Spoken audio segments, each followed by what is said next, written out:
नाजरीन, आप देख रहे हैं इनकलाबात आलम की हमारी सीरीज़ के सिलसिला में इनकलाब फ्रांस की ये डॉक्यूमेंट्री। इसकी गुज़िश्ता किस्त में हमने ये देखा और जाना कि बादशाह ने अवाम से कौन से वादे किए और उन वादों को बादशाह पूरा क्यों नहीं कर सका। टीपू सुल्तान का वफ्द किन शराइत पर बादशाह से आकर मिला, बादशाह क्यों पेरिस से फरार होकर वारसाई के महल में मुंतकिल हो गया, किस तरह अवाम ने एक बहुत बड़े जुलूस की सूरत में वारसाई की तरफ मार्च किया, वहां धरना दिया और वहां से बादशाह को वापस पेरिस लेकर आए। हमने ये भी जाना कि बादशाह पेरिस से क्यों फरार हुआ, उसकी मंजिल क्या थी, वो किस मुकाम पर गिरफ्तार होता है और उसे गिरफ्तार करने के बाद फौज उसे कहां लेकर गई। ये सब कुछ हम पिछली वीडियो में जान चुके हैं। आज हम इनकलाब फ्रांस के अगले मरहलों के बारे में जानेंगे और आप देख रहे हैं इनकलाब फ्रांस की चौथी किस्त। अगर ये वीडियो आपको पसंद आ रही है तो इसको लाइक कीजिए, शेयर कीजिए और मज़ीद मालूमाती वीडियोस हासिल करने के लिए चैनल को सब्सक्राइब कर लीजिए और बेल आइकन को दबाइए। नाजरीन, 21 जून को बादशाह फरार होते हुए गिरफ्तार हुआ। पूरे फ्रांस में 21 सितंबर को बादशाहत के खात्मे का ऐलान कर दिया गया और एक इनकलाबी हुकूमत कायम कर दी गई। एक 12 रुकनी कमेटी बनाई गई जिसने दिसंबर 1792 को बादशाह का ट्रायल शुरू किया। हालात की सितम ज़रीफ़ी देखिए कि इस कमेटी का सरबराह रॉबस्पियर था। बादशाह को किसी अदालत में पेश नहीं किया जाता और पार्लियामेंट के सामने ओपन ट्रायल किया जाता है। ट्रायल के इख्तिताम पर वोटिंग करवाई गई तो 721 अराकीन में से 380 अराकीन ने बादशाह के खिलाफ और 310 अराकीन ने बादशाह के हक में वोट दिए और इस तरह बादशाह को गद्दार करार देकर उसे सजाए मौत सुना दी गई। 21 जनवरी सन 1793 को बादशाह को गुलोटीन पर ले जाया गया और उसे सजाए मौत दे दी गई। नाजरीन, उस ज़माने में इंसानों को सजाए मौत देने के लिए एक नई मशीन बनाई गई जिसमें इंसान को जकड़कर उसकी गर्दन पर एक भारी ब्लेड गिराया जाता था जिससे उसकी गर्दन एक झटके से तन से जुदा हो जाती थी। लुइस दी 16 फ्रांस का वो वाहिद बादशाह था जिसे कत्ल किया गया। बादशाह की मौत के बाद मलका का ट्रायल शुरू होता है। मलका अपने आप को बेगुनाह जानते हुए भी अपने दिफा में कुछ नहीं कहती और खामोश रहती है।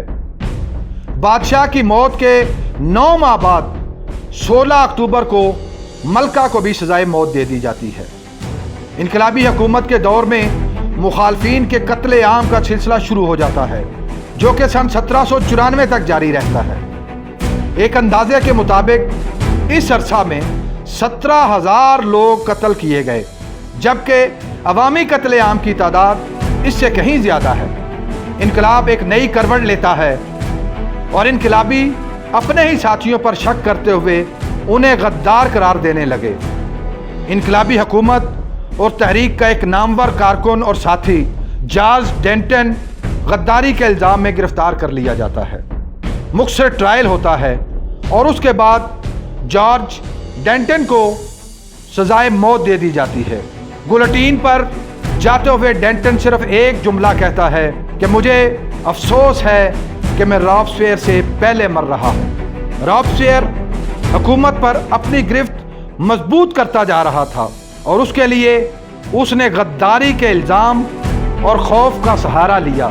जुलाई 1794 को एक अवामी कन्वेंशन में रॉबस्पियर एक धमाका खेज इंकशाफ करता है जो बाद में उसकी बहुत बड़ी गलती साबित होता है।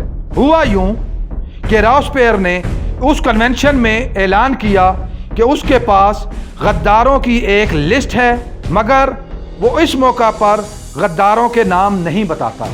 फिर क्या था, इनकलाबी हुकूमत के कायदीन और हमायदीन को ख़तरा महसूस हुआ कि इस लिस्ट में उनका नाम भी हो सकता है और एक बेबुनियाद लिस्ट की बुनियाद पर उन्हें कत्ल करने का मंसूबा बनाया जा रहा है। लिहाजा इनकलाबी लीडरों ने हुकूमती मामलात को अपने हाथ में लेने का फैसला कर लिया। कुछ अरसे बाद रॉबस्पियर को गिरफ्तार कर लिया जाता है। उसे उसके चंद साथियों समेत कैद खाने में बंद कर दिया जाता है। रात गार्ड कैद खाने में फायरिंग की आवाज़ सुनते हैं। जब वो कैद खाने पहुंचते हैं तो रॉबस्पियर जख्मी हालत में पड़ा हुआ मिलता है। हुआ कुछ यूं कि कैद खाने में रॉबस्पियर के साथियों की उसके साथ इस बात पर बहस हुई कि अपने साथियों पर शक की वजह से वो इस मुकाम तक पहुंचा है और वो सारे इस मुसीबत में फंस गए हैं जिसका जिम्मेदार रॉबस्पियर है। इस बहस का अंजाम फायरिंग पर हुआ और बिल आखिर रॉबस्पियर जख्मी हो जाता है। फिर चश्मे फलक ने देखा कि दूसरों को सजाए मौत के जरिए कत्ल करने वाले रॉबस्पियर को 28 जुलाई को उसी गिलोटीन पर ले जाकर मौत के घाट उतार दिया जाता है।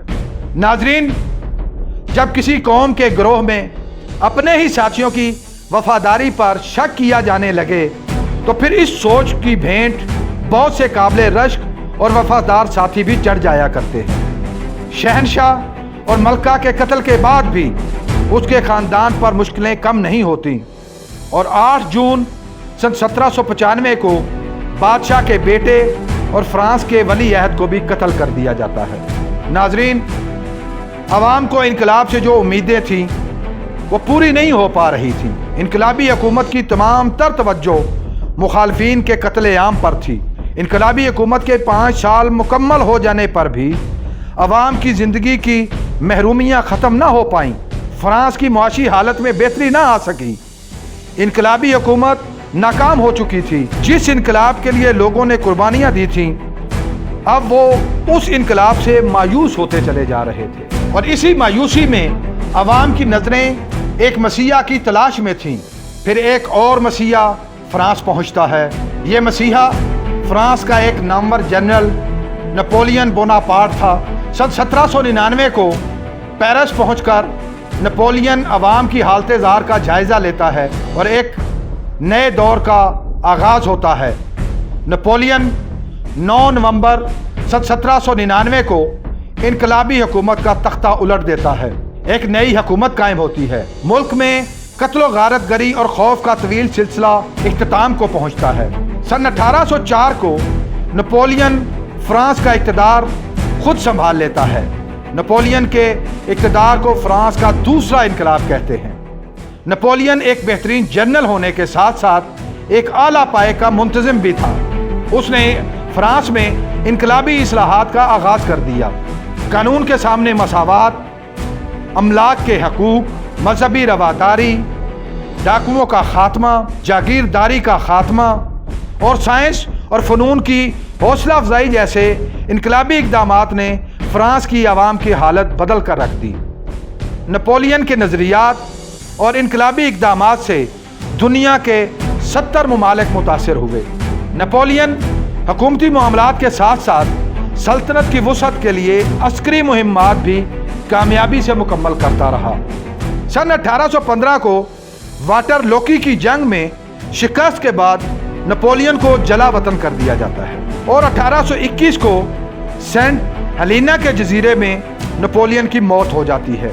इस तरह नेपोलियन का दौर ख़त्म हो जाता है, मगर फ्रांस की तरक्की का सफ़र आगे बढ़ता रहता है और फ्रांस दोबारा अपना खोया हुआ इज्जत और वक़ार का मुकाम हासिल करने में कामयाब हो जाता है।